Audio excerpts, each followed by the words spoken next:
Là où ça bouge, nous sommes à Paris, au théâtre du Rond-Point. Juste quelques notes, une rime idiote, ça n'a rien d'ordinaire. Un refrain tout bête qui trotte dans la tête, ça n'a rien de vulgaire. Pardon, y a pas plus chic qu'une chanson populaire. Avec François Morel et le vinyle. Parce que je trouve ça plus joli de montrer un vinyle qu'un CD, vous êtes d'accord? Ah oui, j'étais fier de faire un vinyle. C'est vrai? Un 33 tours comme j'en ai acheté il y a 30 ans.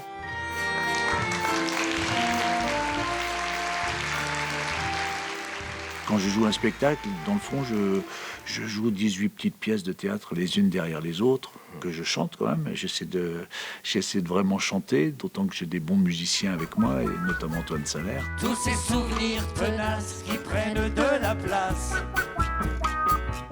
Et la place de quoi? On est à cette phase-là, je pense, de notre complicité, de notre travail commun, de pouvoir se permettre aussi d'arriver l'un l'autre avec des bouts de trucs, sans avoir trop peur du jugement de l'autre. Est-ce que ça t'inspire quelque chose? Et puis voilà, et on essaie d'écrire la chanson ensemble. La taille du général de Gaulle. 1m96. C'est ça. Enfin, 1m96 à l'âge adulte, hein, évidemment. Ah oui, bien sûr. Parce qu'à un moment donné, il a fait 1m47 comme tout le monde, quoi. Heureusement pour la pour maman. sa Oui, maman. oui. Le passage du képi. Oh. Et c'est quelque chose que j'aurais pas osé faire, et peut-être lui non plus, il y a 4-5 ans, quand on écrivait les chansons du précédent. Vous êtes des progressifs.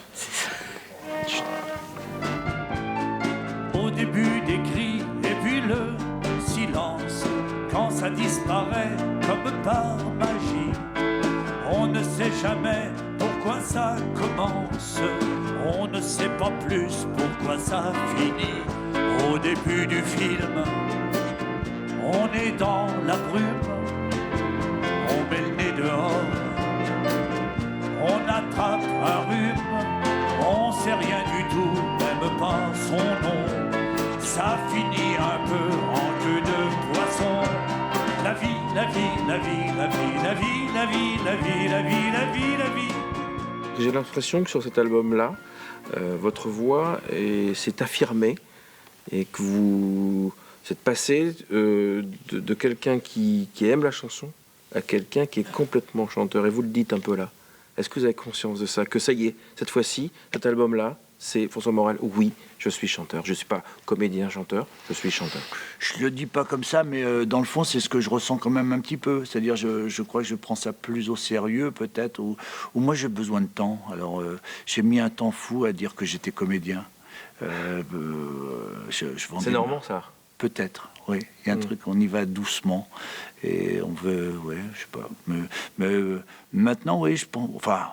Puis, en tout cas, ça fait plaisir ce que vous me dites, parce que si jamais je vais prendre une copie du reportage et je le donnerai à mon professeur de chant qui va être ravi d'entendre ça. Je n'oublie pas tes fantastiques talents dans les sports aquatiques, tes aptitudes d'orateur, tes facultés de guérisseur. Je t'évoque à Noël, à Pâques, mais je n'attends plus ton comeback, petit Jésus. Tu as déçu. Quand vous écrivez, vous partez d'une émotion? Ça dépend des fois, oui. Ou d'un mot? Oui, des fois ça peut partir d'un mot. Petit Jésus, par exemple, je suis une fois monté dans ma voiture et j'ai pensé, petit Jésus, tu m'as déçu. Je me suis dit, oh, ça c'est un bon refrain. Ce doux baiser que j'ai gardé au bout des lèvres, au bout du cœur, ne m'a jamais quitté. J'en fus l'unique possesseur. Et j'aime autant vous dire que je suis fier de jouer au théâtre de Caen, parce que c'est là que j'ai vu un certain nombre de mes idoles. Et donc, cette fois-là, moi, je serai sur la scène. Vous êtes prévenu, François Morel était ici à Paris et bientôt, il est de retour chez lui en Normandie, avec un excellent album. Je ne sais plus trop qui a dit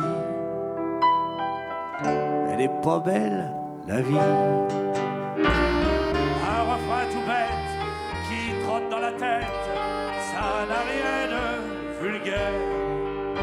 Putain chic qu'une chanson populaire.